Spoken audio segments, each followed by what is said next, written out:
Hey guys, we're gonna do another Crackme. This is Crackme 1B from ripxorip.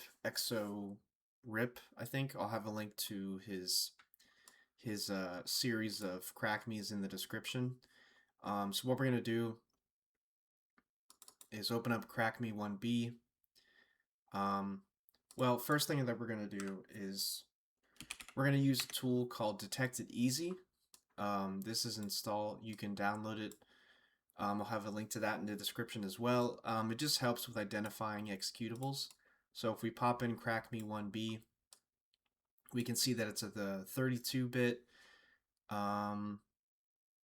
executable PE written with Visual Studio, GUI application. We check the entropy, see that it says it is packed, but that's okay. So what we're going to do is go ahead and open it up and start up Cheat Engine and attach it to the process, crackme1b. Then what we're going to do is we're going to go into memory view and we're going to go to view and then reference strings. Click yes, let that run. And just like the one before, we're going to look for password. Keep going. And there's a message down here that says, congratulations, you found the secret password. So go ahead and highlight that and go to that in memory. And then here we can see that this is the message that appears, and then it's going to do a call here, probably to call the message box function after pushing these after pushing all of these parameters to the stack. If we go up, we can see that there's a JNE, which means jump if the zero flag is not set. Right, so that means if you get an incorrect password, this is going to jump, and it's not going to go and give you the congratulations message, right? So if we scroll up, we can see there's a jump here, and it goes right down to test. This is probably where it's a logical compare.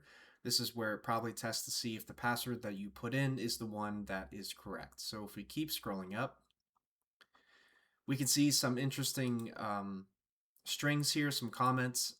These two look like the actual passwords. So go ahead and right click and you can add this to your code list to keep track of them.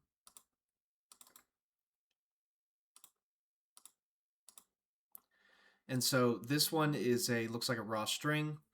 So we're gonna type in, I don't know, test, and then we're gonna assume that this is probably the first part of the string. So it's COQ9. And then here, because this is a decimal, it's probably pushed in reverse order because of endianness. So 6038, if we do a type in 6038 hex to text convert, it's M8. And so what we're going to do, so M8, we're going to try 8M because of endianness, and we're going to press OK. It says, congratulations, you found the secret password. So that's, yeah, that's how you would solve. This is a very simple Crackme.